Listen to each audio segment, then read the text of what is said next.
하나님은 아벨의 선한 믿음의 삶 때문에 그의 제물을 받으십니다. 반면 가인은 악한 마음과 행위 때문에 그의 제물을 받지 않으십니다. 이에 분노한 가인은 인류 최초의 살인, 그것도 근친살인이라는 끔찍한 범죄를 저지르게 됩니다. 지난번에도 말씀드렸지만 아벨은 가인에게 아무런 해도 끼치지 않았습니다. 그럼에도 살해를 당했던 것입니다. 가인의 살인 행위의 근본은 하나님을 대적하는 행위인 것입니다. 그것이 악인 것입니다. 이 살인 사건을 계기로 인류는 두 가지 방향으로 각자 나아가게 됩니다. 세상 역사와 하나님의 역사로 나아갑니다.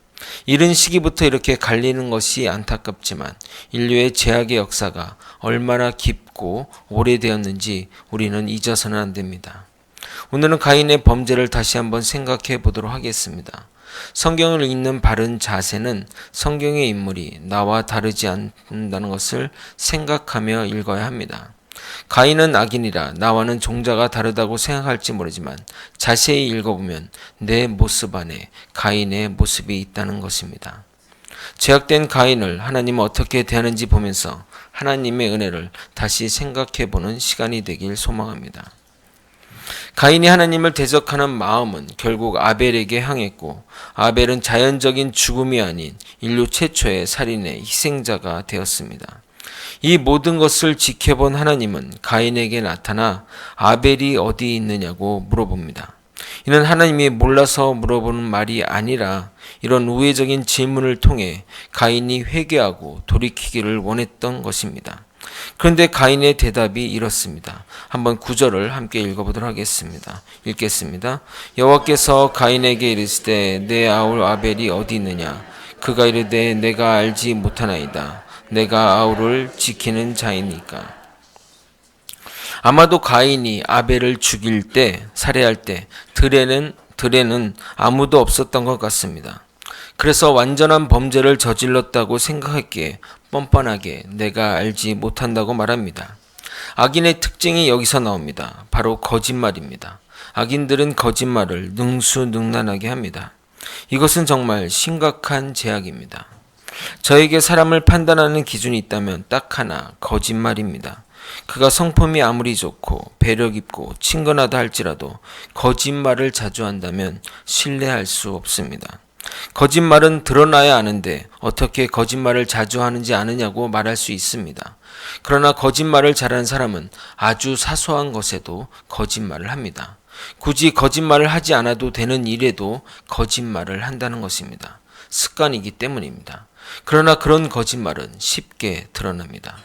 가인은 거짓말이 습관이 된 사람입니다. 그러나 사람은 속일 수 있어도 하나님은 속일 수 없습니다. 그가 하나님이 전지전능하시고 무소부재하신 분이셔서 우리의 일거수일투족을 본다는 사실을 알았다면 제사도 그렇게 형식적으로 드리지 않았을 것입니다. 삶에서도 믿음의 모습을 보였을 것입니다. 우리의 거짓된 삶, 형식적인 믿음의 모습은 하나님의 전지전능하심을 잘 모르기 때문입니다. 우리가 보통 어리석은 사람을 빗대어 세대 XX라고 합니다. 새들의 머리가 작아서 그러기도 하지만 하는 행동을 보면 더욱 그렇습니다. 여러분, 꿩을 잡을 때 이렇게 사냥꾼이 잡는다고 합니다. 꿩은 동물 박제에 사용하려고 사냥을 하기 때문에 꿩의 외양이 손상되지 않고 생포해야 합니다. 그러면 덫이나 그런 걸로 잡는 방법이 있겠고, 또 다른 방법은 꿩 주위에 가서 총을 하늘로 쏘면 꿩은 잽싸게 주변의 바위 틈이나 숲에다가 자신의 머리를 들이민다고 합니다. 눈이 가려 자신이 안 보이니 다른 사람도 자신이 안 보일 것 같다고 생각해서입니다. 그러면 사냥꾼은 손쉽게 꿩을 잡는다고 합니다. 우리의 모습이 이런 꿩의 모습이 아닌가 생각합니다. 인간은 다른 사람의 눈을 속일 수 있어도 하나님의 눈은 결코 속일 수 없습니다. 실로 하나님은 어디나 계시고 깊고 은밀한 곳을 나타내시며 어두운 것을 드러내고 인간의 심장과 마음까지도 감찰하시는 전지전능하신 분이십니다. 그래서 하나님은 인간이 죄를 범하고 은밀히 숨길지라도 그것을 드러내어 심판하십니다. 히브리서 4장 12절 13절을 읽어드리도록 하겠습니다. 하나님의 말씀은 살아있고 활력이 있어 좌우의 날선 어떤 검보다 예리하여 혼과 영과 및 관절과 골수를 찔러 쪼개기까지 하며 또 마음의 생각과 뜻을 판단하니 지으신 것이 하나도 그 앞에 나타나지 않음이 없고 우리의 결산은 받으실 이의 눈앞에 만물이 벌거벗은 것 같이 드러나느니라. 그러므로 우리가 죄를 범했을 때는 그것을 감추고 하나님을 속이려 해서는 안 됩니다. 우리는 하나님께 우리의 모든 것을 지켜보심을 깨닫고 하나님 앞에 자신의 잘못을 낱낱이 고백하고 회개해야 됩니다. 범죄한 인간은 자신의 죄를 철저히 고백하고 용서를 구하는 기도를 통해서 하나님의 자비함을 힘입을 수 있는 것입니다. 그리고 가인은 이어서 하나님께 이렇게 말합니다. 내가 아우를 지키는 자니까. 이 말은 내가 아우의 보호자도 아닌데 왜 저에게 물어보십니까? 이 일은 하나님이 하셔야 하는 일 아닌가요? 라고 대놓고 하나님을 대적하는 행동입니다. 결국 이 말의 의미는 왜 나에게 물어보느냐? 나는 잘못이 없다는 겁니다. 악인의 특징 두 번째는 책임 회피입니다. 당연히 형으로서 동생을 돌봐야 하는 일이 자신의 일이 아니라며 남에게 책임을 돌리는 것입니다. 누구에게나 이런 본성이 있습니다. 대부분의 사람들이 거짓말을 하고 책임 회피를 잘 합니다. 그러나 그것이 습관이 된 사람은 정말 주의해야 합니다. 정직하기 쉽지 않은 세상이고 책임지는 것이 힘든 세상이지만 그래도 정직하고 책임지려 할 때 세상은 밝아진다고 생각합니다. 그리고 주님은 그런 자의 구원주가 되시길 원하신다고 말씀하십니다. 시편 7편 10편 나의 방패는 마음이 정직한 자를 구원하시는 하나님께 있도다. 가인은 끔찍한 범죄를 저질렀고 그 후에도 회개하기는커녕 거짓말과 궤변을 늘어놓으면서 죄악된 행위를 그치지 않았습니다. 어떻게 하나님 앞에 저렇게 능수능란하게 거짓말을 하는 것이 놀라울 따름입니다. 그런데 저는 더 무서운 것은 이 일이 아담의 범죄함 이후 얼마 되지 않은 시점에서 일어난 일이라는 것입니다. 이렇게 죄가 무섭고 파급력이 대단한지를 보여주는 것이라 생각합니다. 성경 말씀도 죄의 파급력에 대해 언급하고 있습니다. 한 사람으로 시작된 죄가 온 세상에 퍼지게 된 것을 말입니다. 로마서 5장 12절을 읽어드리도록 하겠습니다. 그러므로 한 사람으로 말미암아 죄가 세상에 들어오고 죄로 말미암아 사망이 들어왔나니 이와 같이 모든 사람이 죄를 지었으므로 사망이 모든 사람에게 이르렀느니라. 죄의 무서움, 죄의 놀라운 파급력, 죄의 치명적인 사건이 드러난 것이 아닐 수 없습니다. 이에 더 이상 볼 것도 없이 주님은 가인에게 이렇게 말씀하십니다. 내가 무엇을 하였느냐? 아우의 핏소리가 땅에서부터 호소한다고 말씀하십니다. 여기서 히브리어로 이 피라는 단어는 잠잠하다, 고요하다는 어원을 가지고 있는 단어입니다. 거기에 소리를 연결하므로 매우 강렬하게 표현하고 계십니다. 잠잠하여 소리를 낼 수 없는 피조차도 하늘에 계신 하나님께 큰 목소리로 호소하는 상황을 극적으로 표현하므로 아벨의 억울한 사정을 주님께 알리고 있는 것입니다. 이어서 땅이 너의 아우의 억울한 피를 받았은즉 너가 땅에서 저주를 받아 땅에서 먹을 것을 구하기 어려워지고 일정한 거처를 정하지 못하고 방황한 신세가 될 것을 선언하십니다. 그야말로 비참한 생활이 아닐 수 없습니다. 원래 흙으로 지음받아 인간은 자연과 더불어 친화하며 살아가는 것이 마땅하나 범죄함으로 인하여 자연과 큰 괴리를 이루는 불행스러운 상황이 된 것입니다. 심지어 가인의 직업은 농부입니다. 농부가 땅에서 버림받으면 어떻게 되겠습니까? 결국 방황하며 남이 얻은 것을 구걸해 먹거나 힘으로 빼앗아 먹어야 하는 상황이 될 수밖에 없습니다. 결국 인간의 역사가 그렇지 않습니까? 힘 있는 자가 힘없는 자를 굴복시켜 그들의 노력을 빼앗고 착취하는 것이 이 세상의 논리인 것입니다. 사실 자본주의도 고상한 제도로 덧입혀 있을 뿐 그 속 내용은 마찬가지입니다. 기업주는 별다른 노력 없이 노동자가 일한 대가를 자본을 댔다는 이유로 받아가진 것 아닙니까? 그렇다고 공산주의는 다를 것 같습니까? 별반 차이가 없습니다. 인간의 욕심을 제어하기 위해 더 큰 힘으로 눌러야 하는 모순이 발생하게 되고 그 권력을 힘입어 무상으로 이득을 누리고 있지 않습니까? 결국 약육강식, 적자생존의 원리가 인간의 범죄함으로 생기게 된 인간의 운명인 것입니다.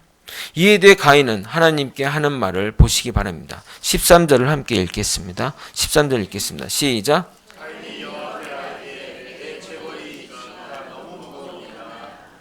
가인은 하나님께 내 죄가 무겁다 하지 않고 죄의 벌이 무겁다고 말하고 있습니다.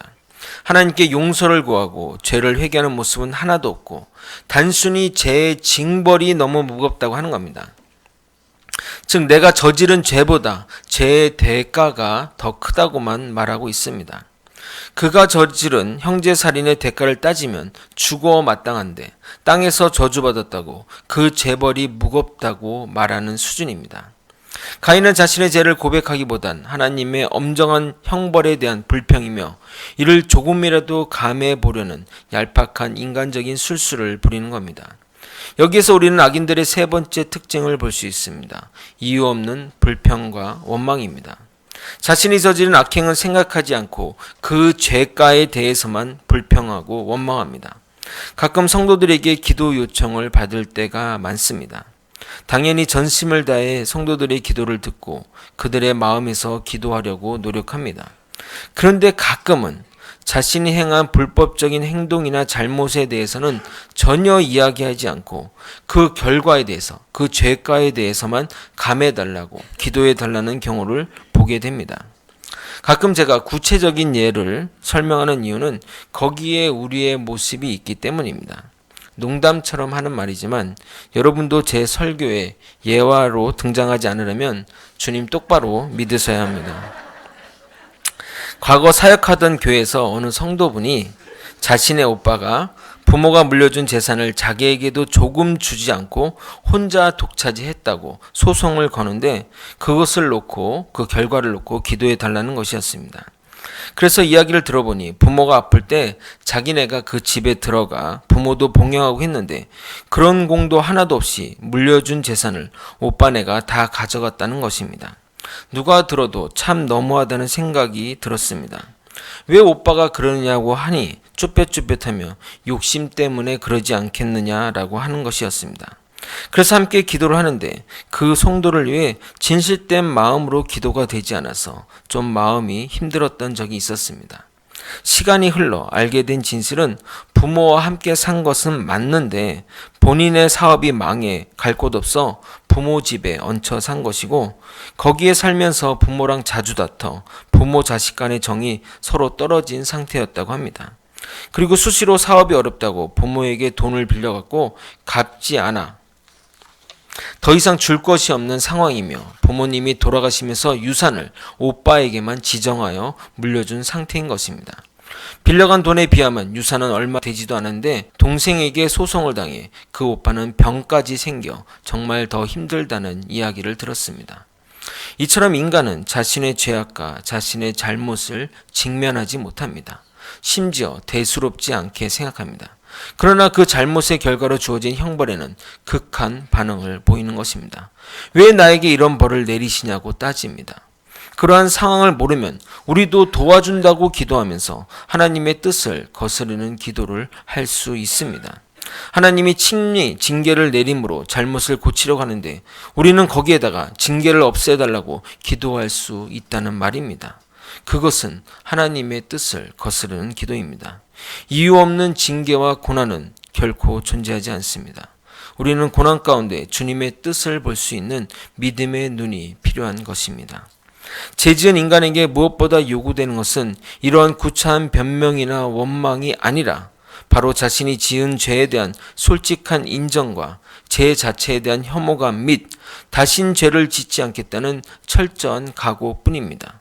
그럴 때 긍휼이 풍성하신 하나님께서는 이처럼 죄를 자복하고 애통하며 하나님께 나오는 자를 용서해 주십니다.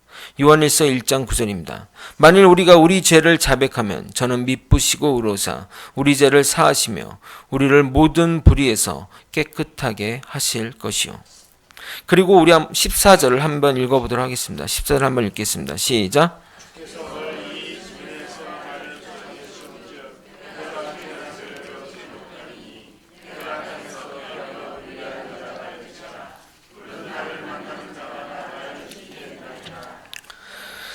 청소년 집회나 청년 집회에 가서 성경에 대한 것을 궁금한 것을 물어보라고 하면 가장 많이 질문되는 본문 중에 하나입니다. 질문의 내용은 이렇습니다. 아담과 하와가 첫사람이고 가인과 아벨이 그 자녀인데 나를 만나는 자마다 나를 죽인다는 표현이 무엇입니까? 라는 질문입니다. 다른 사람이 존재한다는 말인가요? 이 지상에 아담과 하와에는 그리고 가인 한 사람밖에 없는 것으로 보아서 가인을 죽일 사람이 없는 것으로 보아야 하는 것 아닌가 하는 질문입니다. 먼저 기본적으로 성경의 기록은 성경의 모든 역사적 사실을 다 기록하지 않았다는 겁니다. 성경의 족보를 보게 되면 누가 누구를 낳고 누가 누구를 낳고 하는데 매우 늦은 나이에 자식을 낳거나 또는 몇백 년 동안 두세 명만 낳았다고 기록합니다. 당시 문화적인 상황과 시대적 상황에 따르면 자녀는 재산이었기에 더 많이 낳으려고 했으며 피임 기술도 없었기에 몇 명만 낳고 자녀가 더 없다는 것은 현실적으로 말이 되지 않습니다. 그러므로 성경에 기록된 인물은 하나님의 선택에 의해 기록된 것임을 알아야 합니다. 그러므로 성경에 기록되진 않았지만 다른 아담의 후손들도 당시에 세상에 있었을 것으로 보아야 하며 형제살인이란 끔찍한 범죄를 저지른 가인은 가문의 수치이기에 당연히 살해당할 수 있었습니다. 또한 그 문장의 문법적인 면을 보아야 되는데 본문에 죽이겠나이다 라고 하는 동사는 미완료형으로 되어 있어 앞으로 아담의 후손으로 태어날 자들을 포함하게 됩니다. 그러므로 앞으로 가인을 발견한 자가 있을 때마다 죽이려는 행위가 계속 반복될 것을 가인이 우려했다고 볼 수도 있는 것입니다. 이런 가인의 걱정 어린 말에 하나님은 이렇게 말합니다. 그렇지 않다라고 강하게 말씀하십니다. 이어 가인을 죽이는 자는 벌을 7배나 받으리라고 말씀하십니다. 이 말은 가인을 죽이는 자가 있으면 하나님께서 친히 복수자가 되어 원순을 갚아주겠다는 보장을 하신 겁니다. 하나님이 사랑의 하나님이신 것은 알겠는데 가인은 아니지 않나요? 하는 말이 입에서 나오지 않습니까? 그러나 이렇게 하나님이 이처럼 가인을 안전하게 보호하시는 이유는 1차적으로 죄인에게조차 풍성한 은혜를 베푸시는 하나님의 크신 자비를 보여주시는 것입니다. 하나님의 사랑에는 조건이 없습니다. 사람과 사람 사이에는 반드시 조건이 있습니다. 기본적으로 인간의 사랑은 give and take입니다. 그러나 하나님의 사랑과 가장 근접한 부모님의 사랑도 가끔은 조건적이 되기도 합니다. 그러나 하나님의 사랑은 조건이 없습니다. 사실 우리가 조건으로 될 만한 것도 없습니다. 천하를 만드신 하나님께 우리가 조건으로 낼 만한 것이 무엇이 있겠습니까? 하나님은 아무것도 필요 없는데 말입니다. 아무 이유도 아무 조건도 없는 것이 우리의 현 상태입니다. 그것을 깊이 묵상하고 묵상할수록 우리는 주님의 은혜에 감사하게 되는 겁니다. 나 같은 죄인 살리신 그 은혜의 놀라와 같은 찬양의 가사가 우리의 것이 되는 것입니다. 그리고 하나님이 가인에게 하시는 말씀은 우리를 위한 것이기도 합니다. 개인적인 보복이 확산이 될 때 사회의 질서는 무너지게 마련입니다. 나의 분노를 복수의 형태로 행해질 때 사회는 무너지고 이유 없는 희생자가 발생하게 된다는 것입니다. 멕시코에 관련된 기사를 얼마 전 봤습니다. 멕시코 하면 가장 먼저 생각나는 것이 여러분 무엇입니까? 멕시코 하면 뭐가 생각나나요? 타코? 추러스? 그런 것도 생각이 나겠지만 아마도 마약 전쟁이 가장 먼저 떠오를 것입니다. 이전 대통령은 마약과의 전쟁을 통해 수많은 범죄자를 죽였으나 덩달아 민간인 사상자도 많이 발생시켰습니다. 결국 범죄와의 전쟁을 통해 범죄 조직은 더욱 무장하였고 그래서 사건만 터졌다 하면 수백 명이 죽는 게 다반사가 되었습니다. 마약 최대 소비국인 미국과 최대 마약 생산국인 남미 사이에 있는 멕시코의 지정학적 위치가 참 안타깝지만 새로 뽑힌 대통령은 전쟁을 통해서는 해결이 안 된다는 사실을 깨닫고 문제 해결에 다른 방법을 제시한 것입니다. 두목을 잡거나 사살하면 그 밑에 사람들이 권력 투쟁으로 더 복잡한 상황이 발생하게 되고 그들 스스로가 강력한 무기로 무장하여 오히려 군대를 위협하고 정치인들에게 테러를 하고 있다는 것입니다. 그래서 새로 뽑힌 대통령은 젊은이들이 일자리가 없으니 그런 조직에 참여함으로 일자리 창출과 직업 훈련이 우선되어야 할 것 같다며 그러한 일들에 투자를 하고 있습니다. 시간이 오래 걸린 일이고 바로 효과가 보기 힘든 일지라도 저는 그 방향이 맞다고 생각합니다. 이렇게 지속적으로 하게 된다면 그 마약 조직도 힘을 잃지 않을까 생각이 듭니다. 하나님은 가인이 잘한 것은 없지만 이렇게 성도들 사이에 사사로이 원수를 갚게 하다 보면 무질서한 사회가 될 것을 염려한 것입니다. 그래서 결코 그것을 허락하지 않았음을 우리는 눈여겨보아야 됩니다. 히브리서 10장 30절은 이렇게 말합니다. 원수 갚는 것이 내게 있으니 내가 갚으리라 하시고 또 다시 주께서 그의 백성을 심판하리라 말씀하신 것을 우리가 아느니라.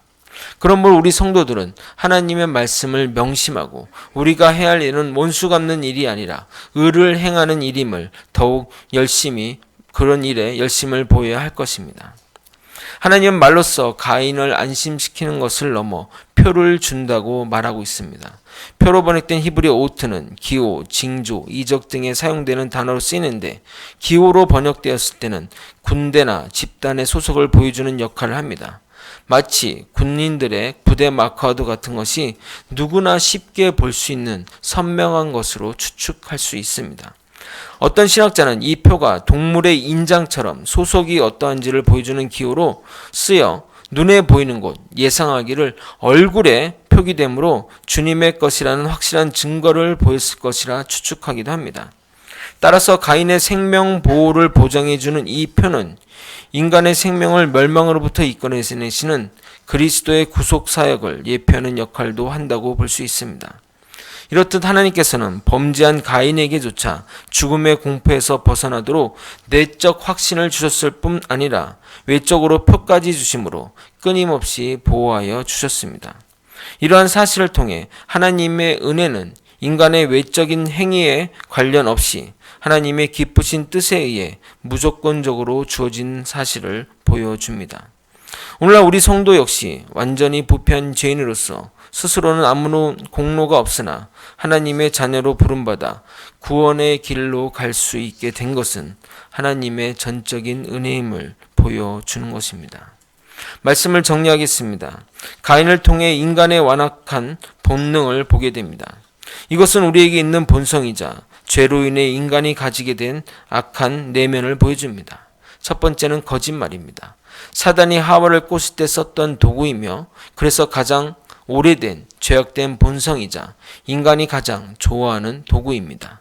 두 번째는 책임 회피입니다. 당연히 자신에게 주어진 일임에도 불구하고 인간은 본능적으로 책임을 회피합니다. 이것은 아담과 하와가 하나님께 나타나자 하나님의 낯을 피해 도망간 모습에서 비롯되었습니다.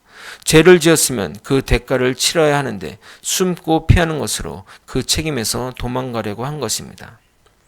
그러나 하나님 앞에서는 숨길 수가 없습니다. 모든 것이 드러나기 때문입니다. 또한 아담이 자신의 죄를 하와에게 넘기는 모습을 통해서도 볼 수 있습니다. 자신이 하나님께 직접 먹지 말라는 이야기를 들었음에도 불구하고 선악과를 먹었음에도 하와 때문에 자신이 먹었다고 구차한 변명을 하게 됩니다. 인간의 본성이자 우리의 본성입니다. 세 번째로는 불평과 원망입니다. 자신의 잘못은 생각하지 않고 그 결과에 대해서만 불평하고 원망합니다. 자신이 저지른 그 죄가를 생각했다면 결코 불평이 나올 수 없습니다.